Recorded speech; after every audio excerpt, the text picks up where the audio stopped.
નમસ્કાર દર્શક મિત્રો, સ્વાગત છે આપનું મંતવ્ય ન્યૂઝમાં। મેટ્રોઇટ 10 સાથે હું છું અંકિતા। નજર કરીએ મહત્વપૂર્ણ સમાચારો પર। અમદાવાદથી સમાચાર સામે આવી રહ્યા છે, જે અમદાવાદમાં 9 સ્થળોએ ઈડીના દરોડા। અમદાવાદના અનસ ગ્રુપ અને તેના ભાગીદારોને ત્યાં દરોડા પાડવામાં આવ્યા છે। ઈડીએ 1.1 કરોડ રોકડ અને 33.34 લાખ વિદેશી ચલણી બરામદ કરી છે। 1.6 કિલો વિદેશી ચિહ્નવાળા 16 સોનાના બાર પર જપ્ત કર્યા છે। 80 કિલોગ્રામના 168 ચાંદીના બાર, જેની કિંમત આશરે 2 કરોડ છે, તે પણ જપ્ત થયું છે। આ સમાચાર સામે આવી રહ્યા છે અમદાવાદમાં, જ્યાં અનસ ગ્રુપના ભાગીદારો અને પરિવારના સભ્યો દુબઈમાં પ્રોપર્ટી ધરાવે છે। ઈડીની ટીમને ગુનાહિત દસ્તાવેજો અને અન્ય પુરાવાઓ પણ મળી આવ્યા છે। ઈડીએ ફેમા કાયદા અંતર્ગત દરોડા પાડ્યા અને કાર્યવાહી હાથ ધરવામાં આવી છે। વધુ વિગતો સાથે સંવાદદાતા રવિ ભાવસાર ફોનલાઈન પર જોડાઈ ચૂક્યા છે। જી રવિ, અમદાવાદમાં ઈડીના આ વ્યાપક દરોડા અને કરોડોની રકમ જપ્ત કરવામાં આવી છે, શું છે વિગતો? બિલકુલથી જો વાત કરવામાં આવે તો અમદાવાદમાં ઈડી દ્વારા 9 સ્થળો પર જે દરોડા છે, દરોડા કરવામાં આવે છે। જો વાત કરવામાં આવે તો અમદાવાદના અનસ ગ્રુપ અને તેના ભાગીદારોને ત્યાં જે ઈડી દ્વારા જે રેડ છે તે રેડ કરવામાં આવી છે। જો વાત કરવામાં આવે તો જે પ્રમાણે ઈડી દ્વારા જે 1 કરોડ રૂપિયા કરતા પણ વધારેનો જે હિસાબ છે તે હિસાબ મળી આવે છે। સાથે જ જો વાત કરવામાં આવે તો જે પ્રમાણે જે અનસ ગ્રુપ દ્વારા જે કાર્યવાહી જે જી રવિ, સમગ્ર માહિતી બદલ આભાર। તો અમદાવાદથી આ સમાચાર, જ્યાં 9 સ્થળોએ ઈડી દ્વારા દરોડા પાડવામાં આવ્યા છે। અનસ ગ્રુપના ભાગીદારો અને પરિવારના સભ્યોની દુબઈમાં પ્રોપર્ટી હતી। ઈડીની ટીમને ગુનાહિત દસ્તાવેજો અને અન્ય પુરાવાઓ પણ મળી આવ્યા છે। ઈડીએ ફેમા કાયદા અંતર્ગત દરોડા પાડ્યા અને કાર્યવાહી હાથ ધરી છે। આ સમગ્ર સમાચાર, જેમાં 1.6 કિલોગ્રામ વિદેશી ચિહ્નવાળા 16 સોનાના બાર પણ જપ્ત થયા છે। 80 કિલોગ્રામના 168 ચાંદીના બાર, જેની કિંમત આશરે 2 કરોડ છે, તે પણ જપ્ત કરવામાં આવ્યા છે।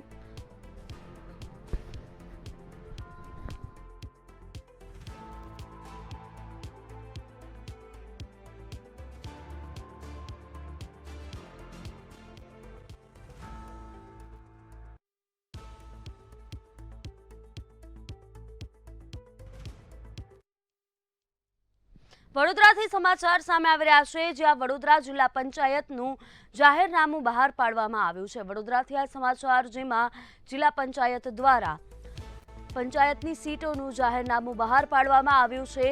ડભોઈમાં 4 જિલ્લા પંચાયતોની સીટો જાહેર થઈ છે।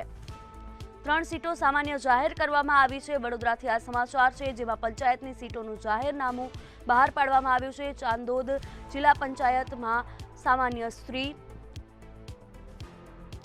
થુઆવી બની અનામત સામાન્ય, બિન અનામત સામાન્ય, આજે સમાચાર સામે આવી રહ્યા છે વડોદરાથી, જેમાં જાહેરનામું બહાર પાડવામાં આવ્યું છે। સમલિયા બિન અનામત સામાન્ય સીટ જાહેર કરવામાં આવી છે।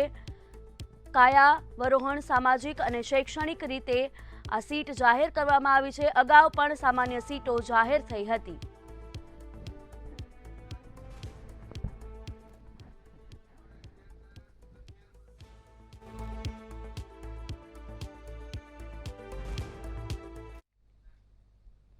રાજકોટથી સમાચાર સામે આવી રહ્યા છે, જ્યાં રાજકોટમાં વોર્ડ નંબર 11માં રસ્તા પર ખાડાના મુદ્દે સ્થાનિકો રસ્તા પર ઉતર્યા છે। સમાચાર રાજકોટથી, જેમાં ખાડાનો વિરોધ કરવામાં આવી રહ્યો છે।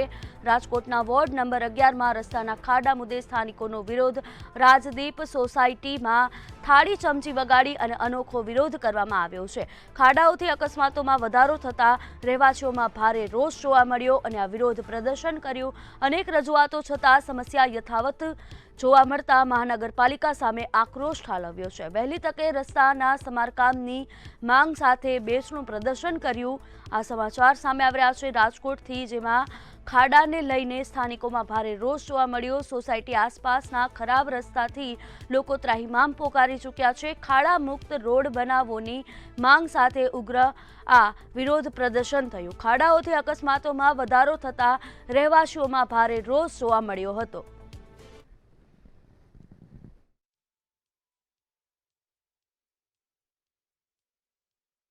આ રોડ બાબતથી છે, અમારે પહેલા તો આ રોડની સમસ્યા છે। તમે જો આ નાના નાના છોકરા પડી જાય, સબ આવીને પણ અહીંથી નીકળે ને, પણ તો એક સમય એવો બન્યો તો સગવાની પણ નીચે પડી ગઈ હતી એટલે કેટલો ટાઈમથી આ સમસ્યા આ 1 વર્ષથી આ સમસ્યા અમારે આ છે આગળ કેટલી વખત રજૂઆત કરી? અનેક વાર રજૂઆત કરી એ છતાં અત્યારે ડેપ્યુટી કમિશનર નંદાણી સાહેબને પણ ફોન કર્યો પણ એ લોકો પણ ફોનમાં કઈ જવાબ આપતા નથી. અહીં તો આ રોડ રસ્તાનો વિરોધ છે. કાલે જ મારી છોકરી સ્કૂલેથી આવીને પડી. અત્યારે તમે જોઈ આવો ખાટલામાં કાલે બોર્ડનું પેલું પેપર છે. આવા તો દરરોજના કેટલા છોકરા અને છોકરી સ્કૂલે જાય ને તો ઓલી શેરીમાં ગાડી આકે ઓલી શેરીમાં એકેય શેરીમાં હે ને કે ગાડી હાલે જ નથી. પેલા તો સ્કૂલ વાળા જ બિચારા એમ કરે કે આમાં ક્યાં જાવ, ક્લાસીસે જાય તો સરના ફોન આવે એમ કે લેટ જ થાય ને અહીંથી નીકળ્યા હોય તો એવડો ટ્રાફિક ને આવા ખાડા તો છોકરા કેવી રીતના નીકળી શકે?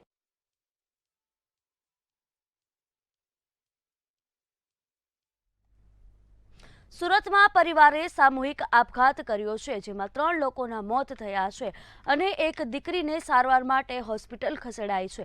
ત્યારે શું છે સમગ્ર મામલો, જોઈએ આ વિશેષ અહેવાલમાં.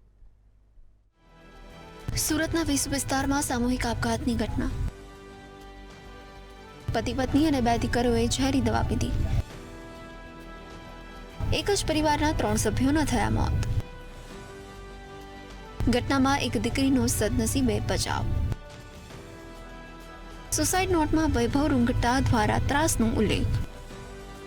સુરતના વિશ્વ વિસ્તારમાં આવેલા હેપી એલિગન્સ બિલ્ડિંગમાં બાલમુકુંદ ખેતાન નામના વ્યક્તિએ પરિવારની સાથે સામૂહિક આપઘાત કર્યો. વૈભવ રૂંગટા નામના શખ્સની ઉઘરાણીથી ત્રાસીને પરિવારે ઝેરી દવા પી લેતા બાલમુકુંદ ખેતાનનું ઘટનાસ્થળે મોત થયું, જ્યારે પત્ની અને એક માસૂમ દીકરીનું હોસ્પિટલમાં સારવાર દરમિયાન મોત થયું, જ્યારે બીજી દીકરીનો સદનસીબે બચાવ થયો છે. ગઈકાલે સાંજે વેસુ પોલીસ સ્ટેશનને જાણકારી મળી કે હેપી એલિગન્સ નામની એક બિલ્ડિંગ છે વેસુ વિસ્તારમાં, એમાં એક પરિવારે ઝેરી દવા પી અને આપઘાતનો પ્રયાસ કરેલ છે. પોલીસ સ્થાનિકે પહોંચતા બાલમુકુંદ નામના જે ખેતાન નામના વ્યક્તિ છે એ સ્થળ પર મરણ ગયેલ હતા અને 108 દ્વારા એને પુષ્ટિ કરવામાં આવેલ. બાદ એમની પત્ની જે છે પ્રિયંકાબેન અને ભવ્યા અને પાથવી નામના 2 બાળકીઓ છે એમને દવાખાને એડમિટ કરવામાં આવેલા હતા, જે પૈકી પણ પ્રિયંકાબેન અને મોટી દીકરીનું અવસાન છે. અને આ બાબતે અમે વેસુ પોલીસ સ્ટેશનમાં વૈભવ રૂંગટા નામના એક વ્યક્તિ એમની વિરુદ્ધમાં ગુનો દાખલ કરેલો છે, જેમના ત્રાસથી આપઘાત કરેલો છે એવી એક સુસાઇડ નોટ એમના પરિવારજનોને મળેલી છે. પોલીસ તપાસમાં ઘટના સ્થળેથી એક સુસાઇડ મળી આવી હતી, જેમાં વૈભવ રૂંગટા નામના શખ્સની ઉઘરાણીથી ત્રાસી આપઘાત કર્યાનો ઉલ્લેખ કર્યો હોવાનું પણ પ્રાથમિક રીતે બહાર આવ્યું છે. તપાસમાં એ પણ સામે આવ્યું કે આ ઘટના બાદ વૈભવ આવ્યો. હાલ તો સમગ્ર મામલે વેસુ પોલીસે આ મામલે ગુનો નોંધી તપાસ હાથ ધરી છે. આરોપી વૈભવ રૂંગટાએ મૃતકની ગાડી ક્રેડિટ કાર્ડ પડાવી લીધા. આ માનસિક અને આર્થિક ત્રાસને કારણે પરિવારે આત્મઘાતી પગલું ભર્યું હોવાનું મનાય છે. બ્યુરો રિપોર્ટ, મંતવ્ય ન્યૂઝ. સુરતના પૂણામાં A1 ડેરીમાંથી નકલી પનીર ઝડપાયું હતું. એસઓજી તેમજ ફૂડ સેફ્ટી અધિકારીઓએ રેડ કરી હતી અને તે દરમિયાન આશરે 65,800ની કિંમતનું 329 કિલો પનીર જપ્ત થયું હતું. અંદાજે 2.5 વર્ષથી નકલી પનીર વહેંચાઈ રહ્યું હતું, તેમજ રોજનું 100 કિલો નકલી પનીર વહેંચાતું હોવાનું સામે આવ્યું છે.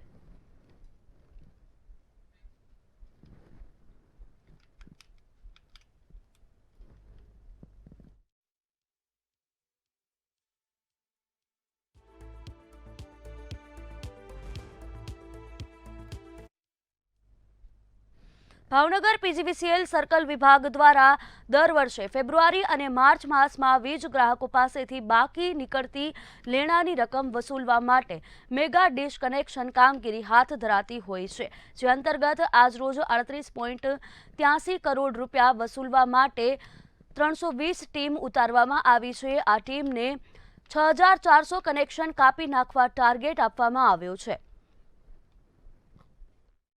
ભાવનગર સર્કલ ભાવનગર ડિસ્ટ્રિક્ટમાં પાવર સપ્લાય મેન્ટેન કરે છે. આજે અમારી મેગા ડિસ્કનેક્શન ડ્રાઈવ છે. દર વર્ષે અમે ફેબ્રુઆરી અને માર્ચ મહિનામાં રિકવરી માટે ઘણા બધા પ્રયત્નો કરતા હોઈએ છીએ. આજની ખાસિયત એ છે કે જે ગ્રાહકોના બાકી લેણા હોય છે તો સ્થળ ઉપરથી પૈસા લેવાના બદલે ગ્રાહકોના કનેક્શન કાપીને અને ગ્રાહક પાસે જ્યારે રીકનેક્શન ચાર્જ ભરે ત્યારબાદ જ કનેક્શન શરૂ થાય એવી અમે એક સ્પેશિયલ ડ્રાઈવ આજે અક્રોસ પીજીવીસીએલ કરી છે. મારી પાસે કુલ 32 સબ ડિવિઝન છે. દરેક સબ ડિવિઝનની અંદર 10 ટીમ અને 20 કનેક્શનના એક અપેક્ષા સાથે અમે આજે કામ કરી રહ્યા છીએ. વડોદરા અને છોટાઉદેપુરની અગ્રણી સહકારી સંસ્થા બરોડા ડેરીના નિયામક મંડળની ચૂંટણી માટે હમ સાથ સાથ હેના સૂત્રો સાથે વર્તમાન ડિરેક્ટરોએ એક જૂથ થઈ ઉમેદવારી નોંધાવી હતી. 13 ઝોનના ડિરેક્ટર પદ માટે અત્યાર સુધી 143 ફોર્મનું વિતરણ અને 36 ફોર્મ સુપ્રત થયા છે. અત્યારે આ કમલમ કાર્યાલય પર આપણા બરોડા ડેરી નિયામક મંડળ ચૂંટણી નિમિત્તે જે મિત્રોએ ઉમેદવારી જે નોંધાવી છે એમની સેન્સ પ્રક્રિયા હાથ ધરી છે. તમામના ફોર્મ અમે લીધા છે. પોતે જે ઉમેદવારી નોંધાવી છે તમામે પોતાના અભિપ્રાય આપ્યા છે. કુલ અત્યારે આપણા જે 13 ઝોન છે 13 ઝોનમાં કુલ મળીને 32 જેટલા ઉમેદવારોએ ઉમેદવારી ફોર્મ અમને આપ્યા છે. અંબાજી પાડેલિયા ગામમાં વન વિભાગ અને સ્થાનિક વચ્ચે થયેલા ઘર્ષણ બાબતે ચૈતર વસાવાનું નિવેદન સામે આવ્યું હતું. વન વિભાગે પાડેલિયા ગામમાં વડીકરણના નામે આદિવાસીઓના ઘર તોડ્યા હતા. સમગ્ર કાર્યવાહી અંગે તેમણે સરકારને સવાલ પૂછ્યો હતો, જેને જવાબમાં સરકારે સ્વીકાર્યું હતું કે 30 પોલીસ અધિકારીઓ સાથે 2 સરકારી વાહન આ કામગીરી માટે ફાળવ્યા હતા. આ ઘર્ષણમાં 17 પોલીસ કર્મચારીઓ ઇજાગ્રસ્ત થયા હતા. અમારા જે પ્રશ્નો હતા 18મા ક્રમાંક પર મારો પ્રશ્ન હતો કે જે અંબાજી નજીક પાડલિયા ગામમાં વન વિભાગ દ્વારા વનીકરણ કરવા માટે કેટલા પોલીસ બંદોબસ્ત અને કેટલા વાહનો ફાળવવામાં આવ્યા હતા અને એમણે કેટલી માંગણી કરી હતી. ત્યારે આજે ગૃહ વિભાગ દ્વારા સન્માન્ય ગૃહમાં અમને જવાબ આપવામાં આવ્યો છે કે 2 સરકારી વાહનો અને 30 જેટલા પોલીસ અધિકારી કર્મચારીઓની ફાળવણી કરવામાં આવી હતી. ભાવનગર જિલ્લાના પાલિતાણા તાલુકાના વિજાનાનેસ ગામના એક શ્રમિકે પોતાની મહેનત અને જિજ્ઞાસાથી સોલાર કાર બનાવી પ્રેરણાદાયક ઉદાહરણ પૂરું પાડ્યું હતું. માત્ર ધોરણ 2 સુધી જ અભ્યાસ કરેલા સાદુલભાઈએ સાબિત કર્યું છે કે હુનર અને સંકલ્પ હોય તો શૈક્ષણિક મર્યાદા પણ પ્રગતિનો અવરોધ બની શકતી નથી. મારે ભણતરમાં તો એવું છે કે અમારા માવતર મજૂરી કરતા હોય એટલે 2 ચોપડી ભણાવ્યો મને અને ભણાવી અને પછી ત્યાંથી તો દોરા સારવા વયો જતો. આ ટેરિંગ અને રેન્ટ 2 કબાડીમાંથી લીધું. બીજું બધી વસ્તુ પાછલા વ્હીલ સીપિયા આગલો રેન્ટ બનાવ્યો ટેરિંગ વાળવાનું એ બધું કુટીમાંથી બનાવી દીધું. અમદાવાદ ગ્રામ્યમાં ગેરકાયદેસર રેતી માટી ખનન સામે કાર્યવાહી કરવામાં આવી હતી. સાણંદ અને બાવળા તાલુકામાં દરોડા પાડવામાં આવ્યા હતા અને આશરે ₹2.10 કરોડનો મુદ્દામાલ જપ્ત કરવામાં આવ્યો હતો. જપ્ત કરાયેલા 3 એક્સવેટર મશીનો અને જેને કબજે કરવામાં આવ્યા હતા તેમજ નળ સરોવર પોલીસ સ્ટેશન તેમજ કેરાલા GIDC પોલીસ સ્ટેશનને સોંપવામાં આવ્યા હતા.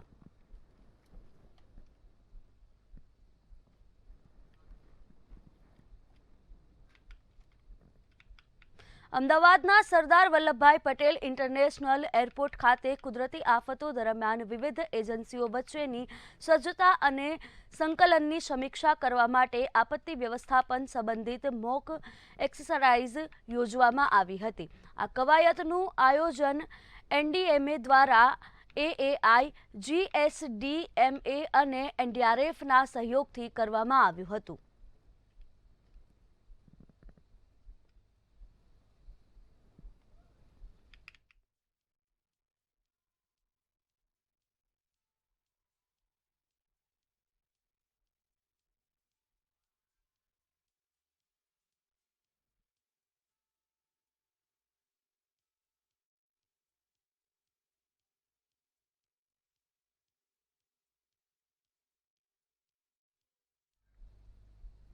તો આગળ સમાચાર બાવળાથી સામે આવી રહ્યા છે, જ્યાં બાવળાના સિયાડ ગામે કેમિકલયુક્ત વેસ્ટ ફેંકવામાં આવ્યો છે. બાવળાથી આ વિગતો સામે આવી રહી છે, જેમાં સિયાડ ગામે કેમિકલયુક્ત વેસ્ટ ફેંકવામાં આવ્યો છે. બાવળાના સિયાડ ગામ પાસે કેમિકલયુક્ત વેસ્ટ ફેંકાયો. બગોદરા સિયાડ રોડ પર જાહેર રસ્તા પર કેમિકલ વેસ્ટ ફેંકાયો. કેમિકલ વેસ્ટ ફેંકાતા હાલાકી અને લોકોના સ્વાસ્થ્ય સાથે ચેડા થઈ રહ્યા હોય તેવું લાગી રહ્યું છે. અગાઉ પણ અનેક વખત કેમિકલ વેસ્ટ ફેંકાયો હતો. આ વિગતો સામે આવી રહી છે બાવડાથી, જેમાં કેમિકલ માફિયા પર્યાવરણને નુકસાન પહોંચાડી રહ્યા છે.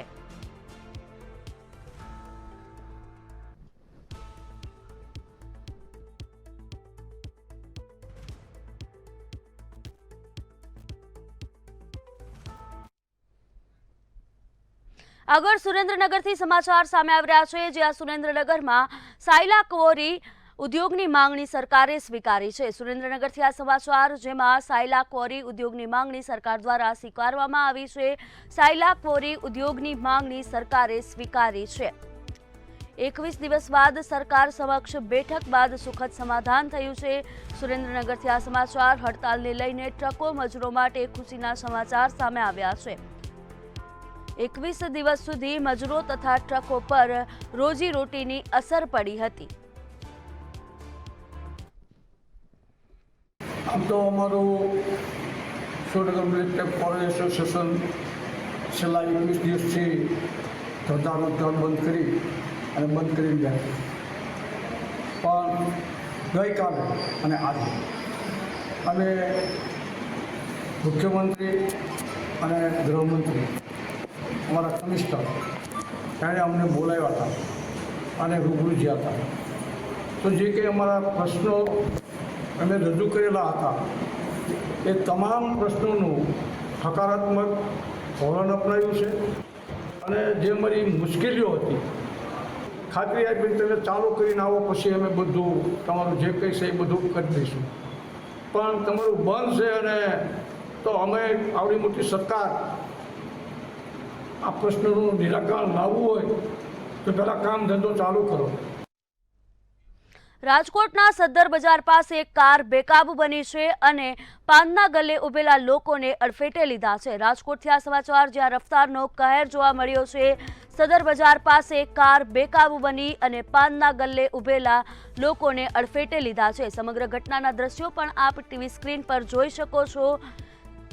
શિખાઉ મહિલા કાર ચાલક હોવાનું સામે આવ્યું છે. આ વિગતો સામે આવી રહી છે, જેમાં મહિલા દ્વારા કાર ચલાવાતી હોવાનું સામે આવ્યું છે. સમગ્ર અકસ્માત સીસીટીવી કેમેરામાં કેદ થયો છે.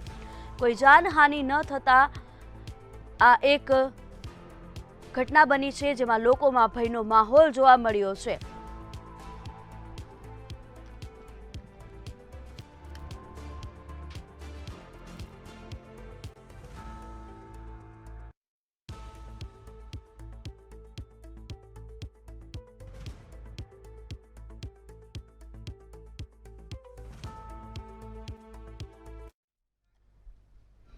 અમદાવાદ શહેરના નિકોલ વોર્ડમાં આવેલ તળાવની હાલત બદથી બદતર છે. તંત્રની ઉદાસીનતાને કારણે સુરભી રેસિડેન્સીના સામે આવેલ તળાવની હાલત નરકાગાર જેવી છે. તળાવમાંથી અસહ્ય દુર્ગંધ આવે છે. ગંદકીના ઢગલા તળાવના પાણીમાં જોવા મળી રહ્યા છે અને આજુબાજુ રહેતા રહીશોની હાલત ખૂબ જ ખરાબ છે. ઘરે ઘરે બીમારીના ખાટલા છે. વારંવાર રજૂઆત છતાં પણ તંત્ર દ્વારા આ તળાવની સાફ સફાઈ કરવામાં આવી રહી નથી. ત્યારે સ્થાનિકોમાં તંત્રની સામે ભારે રોષ જોવા મળી રહ્યો છે. અમદાવાદને સ્વચ્છતા સર્વેક્ષણના ઇનામો મળી ચૂક્યા છે. અમદાવાદને સ્વચ્છ શહેર માનવામાં આવે છે, પરંતુ આ સ્વચ્છ શહેરના વારવા દ્રશ્યો છે તે તમને બતાવીશ. નિકોલ વિસ્તારનું આ તળાવ છે અને આ તળાવ અત્યારે રીડેવલપમેન્ટ થઈ રહ્યું છે, તે નવીનીકરણ તેનું થઈ રહ્યું છે, પરંતુ નવીનીકરણના સમયની વચ્ચે અત્યારે આ તળાવની સ્થિતિ છે તે નરકાગાર જેવી થઈ રહી છે. એટલી અનહદ દુર્ગંધ અહીંયા આવી રહી છે. ગટરના પાણી છે તે તળાવમાં છોડવામાં આવી રહ્યા છે. આજુબાજુના રહીશો અને તળાવમાં હજુ પણ જે લોકો રહી રહ્યા છે તેમને જે અત્યારે જે નરકાગાર જેવી સ્થિતિ છે તેનો અનુભવ કરી રહ્યા છે. એટલી હદ સુધીની જે દુર્ગંધ આવી રહી છે, નાના બાળકો છે તે બીમાર થઈ રહ્યા છે. સ્થાનિકો સાથે સીધી વાત કરીશું કે આખો દિવસ તેઓ અહીંયા કઈ રીતે પસાર કરે છે. બેન, 2 મિનિટ ઊભું રહેવું પણ અહીંયા ખૂબ જ મુશ્કેલ છે. આખો દિવસ કેવી રીતે પસાર? અરે આખો દિવસ તો શું, પણ રાતે નહીં અમારી નીકળતી. બહુ જ મચ્છર છે અને રહેવું મુશ્કેલ છે. છોકરાઓને મચ્છર એટલા કરડે છે. મારો છોકરો 3 મહિનાથી દવાખાને છે ડેઈલી માટે અમારે જવું જ પડે છે, કંઈક ને કંઈક માટે દવા તો લેવા જવું જ પડે છે. એટલે 3 મહિનાથી તેમનું બાળક છે તે દવાખાનામાં છે. બેન શું કહેશો, તમે તો અહીંયા જ રહો છો, કેટલી મુશ્કેલી? બહુ વાસ આવે છે સાહેબ ને, ઊભું નહીં રહેતું, ગરાક એક બી નહીં આવતું, ખાવાની મુશ્કેલ પડી જાય, પાણીની મુશ્કેલ પડી જાય અને આખો દિવસ બીમાર થઈ જઈએ, વોમિટો નીકળે એવી વાસ આવે છે અને ગંદકી બહુ, તલાવનું ગટરનું પણ તો અમારા કોલેરા થઈ જાય, ખાલી બીમાર થઈ જઈ બેન તો હું વાસ લઈને સાહેબો આવીને જોઈને હેડે જાય, કોઈ નિકાલ તો કરતા નહીં, આ પાણી જ ખાલી કરાવો બસ, બીજી વાત જવા. એટલે તળાવની અંદર જે પાણી ભરેલું છે તેની હાલત ખૂબ જ ખરાબ છે. ગટરનું પાણી છે તે અંદર છોડવામાં આવી રહ્યું છે. શું કહેશો, એક સ્થાનિક તરીકે કેટલી સમસ્યા થાય? છેલ્લા 2 વર્ષથી આ સુરભી તળાવ અને એની અંદર ગટરના ગંદા પાણી છોડવામાં આવે છે. કોર્પોરેશન જે આ ડિસિલિંગની ગાડીઓ ચાલે છે એને ફાયદો કરાવવા માટે બાજુમાંથી પાણી લઈને અહીંયા છોડે છે અને પછી અહીંયાથી ભરીને નિકોલ ગામની પાછળ છોડે છે. ભ્રષ્ટાચારી કોર્પોરેટરો માત્ર આ જે કંપનીઓ ચાલે છે એને ફાયદો કરાવવા માટે અહીંયા છોડે છે. અહીંયા પાણી છોડવાથી આજુબાજુની 50 સોસાયટીમાં માતાઓ, બહેનો, વૃદ્ધ, વડીલ માણસો આ બધાને અત્યારે મચ્છરજન્ય રોગો થઈ ગયા છે અને આ પાણી આ લોકો, બાળકો પણ અહીંયા રમવા આવે છે આ મેદાનની અંદર, પણ રમવાથી પણ એ લોકોને હેરાનગતિ વધી ગઈ છે. ભ્રષ્ટાચારી અધિકારીઓ, ભારતીય જનતા પાર્ટીનું આ શાસન ખાલી સારી વાતો કરવાની પણ પ્રજાના કે લોકહિતના કોઈ કાર્ય કરવામાં આ લોકોને રસ નથી. માત્ર રસ પોતાને કઈ રીતના પૈસા મળે છે અને કંપનીઓ પોતાની કઈ રીતના ચાલે છે ચલાવવામાં જ રસ છે. સામાન્ય જનતાની આ લોકોને કોઈ દરકાર નથી. એટલે અધિકારીઓ અને જે પદાધિકારીઓ છે તે અહીંયા આવીને 2-5-10 મિનિટનો સમય વિતાવે તો કદાચ તેમને ખબર પડે કે અહીંયા શ્વાસ લેવું કેટલું મુશ્કેલ છે. શું કહેશો, અમદાવાદને સ્વચ્છ શહેર કહેવામાં આવે છે, લાગે છે? ખાલી કહેવાનું છે, બાકી એના સાહેબો અધિકારીઓ છે એ 24 કલાક અહીંયા રહી જાય તો અમે માનીએ કે અમદાવાદમાં અધિકારીઓ કામ કરે છે, બાકી કામ કરતા જ નથી, ખાલી કહેવા પૂરતું જ કામ કરે છે. બાકી કોઈ બી રોડ જોઈ લો, કોઈ બી ગટર લાઈન જોઈ લો, કોઈ વ્યવસ્થિત કામ જ નહીં. માણસોના ટેક્સ ઉપર એ ખાલી મોજ જ કરે છે બધા. અહીંયાથી નીકળો ત્યારે આમ કેવું લાગે કે સ્વચ્છ હવા નથી મળતી, સ્વચ્છ પાણી નથી મળતું, કેટલું મુશ્કેલ? મુશ્કેલ તો બેન 30 વર્ષથી નિકોલ વોર્ડ માનો કે બહુ પોશ એરિયા કહેવાય છે અને આ પોશ એરિયાની અંદર જે સગવડતા હોવી જોઈએ, 30 વર્ષથી ભાજપનું, 25 વર્ષથી ભાજપ શાસન છે. લોકો ભાજપને બહુ દિલથી વોટ આપી અને ચૂંટ્યા છે. જ્યારે વિરોધ પક્ષને નથી રહેવા દીધો ત્યારે આ લોકો પબ્લિકને આ હેરાન કરે છે ને. અહીંથી તો આ તળાવ પાસેથી નીકળાતું નથી, રોડ ઉપર નીકળો તો પણ એટલી દુર્ગંધ છે, તો આજુબાજુવાળાને બીમારી પણ એટલી બધી છે. આ લોકોને ફક્ત ને ફક્ત પૈસા ક્યાં કમાવા ને કેમ કમાવા, પબ્લિકનું જે થવું હોય તે થાય. પબ્લિક જાગે નહીં તો હજી આમાં હેરાન થશો. એટલે હવે જે પબ્લિક છે તે કંટાળી ચૂકી છે, કારણ કે અહીંયાથી પસાર થવું, શ્વાસ રોકીને આ તળાવની પાસેથી પસાર થવું પડે તેવી મુશ્કેલી છે. બેન શું કહેશો, હવે તો ચૂંટણી પણ આવવાની છે, ચૂંટણી સમયે નેતાઓ આવે છે, વાયદાઓ કરવામાં આવે છે, લાગે છે કે આ વખતે સ્વચ્છ શહેર અમદાવાદ બન્યું? ના, નથી, ખાલી બસ વાતો જ કરવાની, વોટ લેવો એટલે સારી સારી વાતો કરવાની, બસ થઈ જશે. પછી વોટિંગ થઈ ગયું એના પછી કોઈ જોવા નથી આવતું. મારી છોકરી છેલ્લા 6 મહિનાથી બીમાર જ પડે છે, ટાઇફોઇડ થયો, ઝાડા ઉલટી છે, ઘરમાં પણ બધાને દવાઓ લઈને થાકી ગયા પણ મળતું જ નથી કોઈને. અને વાસ એટલી બધી આવે, કોઈ ઘરે મહેમાન આવ્યું હોય, દરવાજો ખોલ્યો હોય ને તો પણ એટલી ગંદી વાસ આવે છે કે આ શું છે, આવામાં તમે રહો છો, અમને એવું કહી જાય છે. એટલે આવું જવું બહુ મુશ્કેલ થઈ ગયું છે. અને છેલ્લા તો રોડ ઉપર પણ એટલું પાણી હતું, એટલું ગંદુ, ચાલવાની બી જગ્યા નથી. અમારે શાક માર્કેટ આવવું હોય તો પણ અમે નહોતું આવી શકતા. બહુ ખરાબ હાલત છે. એમ કંઈક કરો તો સારું છે. હવે એટલે છેલ્લે ભોગવવાનો વારો છે તે જનતાનો આવે છે, જે ટેક્સ ભરે છે તેનો આવે છે. અને ત્યારે હવે આ જનતા છે તે ત્રસ્ત થઈ ચૂકી છે, કારણ કે છેલ્લા 30 વર્ષથી અહીંયા ભાજપનું શાસન છે. સત્તાધિકારીઓને તેઓ જે મત આપે છે, પરંતુ મતની જગ્યાએ તેમને મળે છે તો શું મળે છે? દૂષિત હવા, જે શ્વાસમાં લઈ ન શકાય તેવી હવા. અને આ હવા જે તળાવમાં જે પાણી છે તે છોડવામાં આવી રહ્યું છે અને આ ગટરના પાણીના લીધે આજુબાજુના જે રહીશો છે, આજુબાજુની જે સોસાયટીઓમાં રહેતા લોકો છે, તેમને માત્ર બીમારીઓના ખાટલા છે તે ભોગવવાનો વારો આવે છે. ત્યારે આ ભ્રષ્ટ તંત્ર ક્યારે જાગશે, ક્યારે અહીંયાનું જે તળાવ છે તે સાફ કરવામાં આવશે, ત્યારે સ્થાનિકો છે તેમાં અત્યારે ભારોભાર રોષ છે તે જોવા મળી રહ્યો છે. આવનારી ચૂંટણીમાં જો કોઈ નેતા વોટ માંગવા માટે આવશે તો તેને પણ અહીંયાથી ભગાડવામાં આવશે તેવી પણ ચીમકી છે તે ઉચ્ચારવામાં આવી છે. ત્યારે આ તળાવ ક્યારે સાફ થશે તેના ઉપર હજુ પણ પ્રશ્નાર્થ ચિહ્ન છે.